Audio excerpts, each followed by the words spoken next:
So the thing I love most about cooking is being able to work with my hands. You create something amazing, something delicious, right? Homemade pasta is up there on the list of my all-time favorite things to make because it's all about feel. This video is a crash course on how to make homemade pasta. Okay, so the recipe for the dough I'm going to be yanking right out of this Frenchology cookbook. It has a lot of eggs in it. It's nice and rich. It uses a little bit of milk, a little bit of oil, which results in like a really nice silky smooth texture. It's amazing.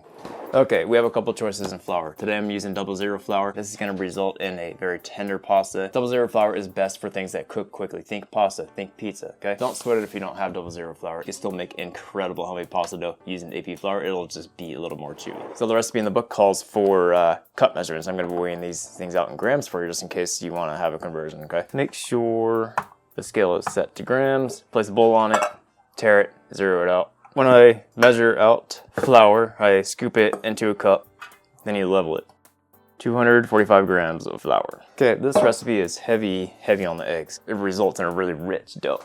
Gonna start off with 1 whole egg, and then it's gonna use 6 yolks. For the yolks, I like to crack open an egg in another dish like this. Get the yolk, plop it in that bowl. This not an entire waste on the whites because you could do so many things. You can make meringue with it. You could do egg white omelet. All right, so we have 1 whole egg, 6 egg yolks to this, okay? Now, about 1.5 teaspoons of oil. This is avocado oil. Olive oil works just nice. The recipe calls for milk. I'm using heavy cream because that's just what I have on hand. And it'll result in just a little bit more silky smooth kind of a dough. It's rich. Dude, this dough is so amazing, man. Dude, once I learned this recipe, I really don't make dough any other way. Dude, I know a lot of people like to make a mound of flour on a works table like this, and then make a well in the middle of it, and then put your eggs in, and then just like kind of mix the flour in with the yolks. I'm just gonna do it in this bowl right here. All that matters is the end result is something that you like, and that's it. However, what I do like to do is make a well in the middle of this, drop in the eggs, the milk, and the oil. Gorgeous. You don't really need to be like super just ginger with it, dude. Just really just mix the stuff up in the bowl until it all incorporates into a shaggy dough. At this point, put it on the work table. Now we're just gonna knead it for a couple minutes. The cool thing about making pasta dough is that you can't overwork the dough like at all. The more you knead it, the better off it's gonna be. So I do this for about 10 minutes until it feels nice and smooth. It should feel nice and hydrated, but not to the point where it's like super tacky. That feels incredible. See how smooth that is? It's like a marble, man. It should look like a marble. Now, very important, you gotta let it rest for about 30 minutes. It's gonna help the gluten relax a little bit. It's gonna make it easier to roll out. If you try to roll this out too quickly, it's gonna roll it flat and then it's gonna contract. Lid, plastic wrap, towel, whatever it is you got, okay? Boom. So if you don't have a pasta machine, you could definitely make homemade pasta rolling it out with a rolling pin. It's just a little bit more time consuming, a little bit more effort. I find myself making homemade pasta more often now that I have this machine. It's definitely a worthy investment if you like making doughs or making homemade pasta. You're gonna need to dust a lot with flour, so when I do that, I use AP flour. A lot of people like to use fine semolina.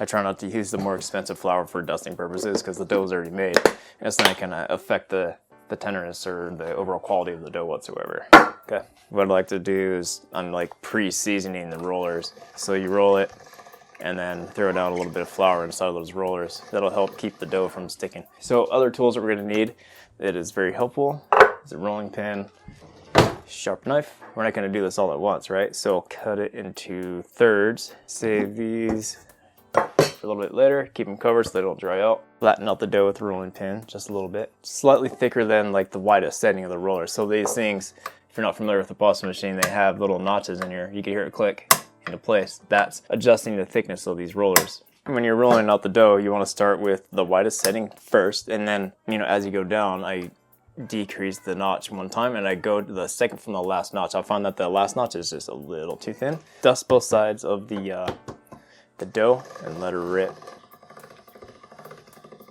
Feels pretty good. It's gonna roll nicely, I could tell already.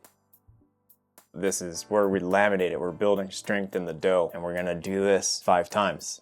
If you need to, roll it flat. What this does is it layers the dough, makes it stronger, and then it helps square it off, making it more uniform in shape. And this is where we want to try to roll out the dough so that it's like the width of the rollers pretty much. I'm lightly pulling up on the dough too as it's going through, trying to help it go straight through the rollers. The first rollers, I do it twice. That's looking good. Now we bring it in one notch. It's very important to have everything nice and dusted with flour. You don't want to stick in the rollers. You don't want it sticking it on this guide right here either. Last one, second to last one. This dough is looking good. You can kind of see how thin it is right now, but we can't really quite see our hands through it. Not quite, so we need to go one more. This last setting, you kind of want to go a little slower. It's about the same width as the rollers, which is exactly what I wanted.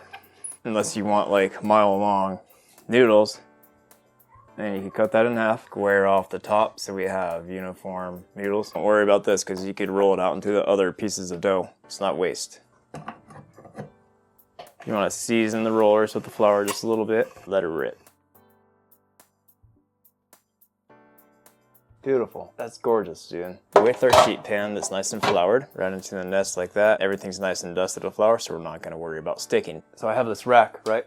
Arrange these noodles so that they're not overlapping. Cool, just like that. And then you just let this dry out like that for, you know, a few hours. And you wanna make sure to use it within a day or two after drying it out like that. And I love the way homemade pasta feels in my hands. It just feels like hard work, the end of all that hard work, you know what I mean? Absolutely love it. And then dust that a little bit of flour because I feel like they're getting a little sticky. Toss it gently. Gorgeous, dude. You can nail this at home. Absolutely. Okay, freezer. And then you could freeze these up to like 3-6 months, something like that. Yeah? And those will be just a quick grab and go dinner kind of thing on a weeknight. Those will cook about 2 minutes, boiling salted water. All right, what's next? So I'm gonna put together a really quick pasta dish to show you what my favorite way to do, just like bang out a real quick pasta recipe. So down some shallot, a little bit of garlic, heavy cream, maybe a little splash of orange, a little bit of ghost cheese. That's it.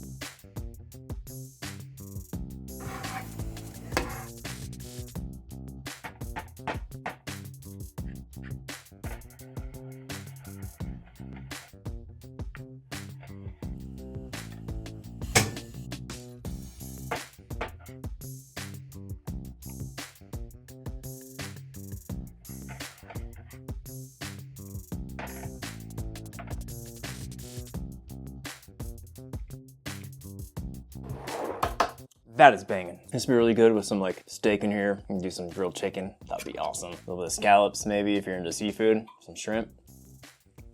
The texture on this pasta is just spot on. It's silky, has a nice bite to it. The sauce is just full of flavor. Recipe, as always, will be in the description for you, as well as my website. Happy cooking, dude.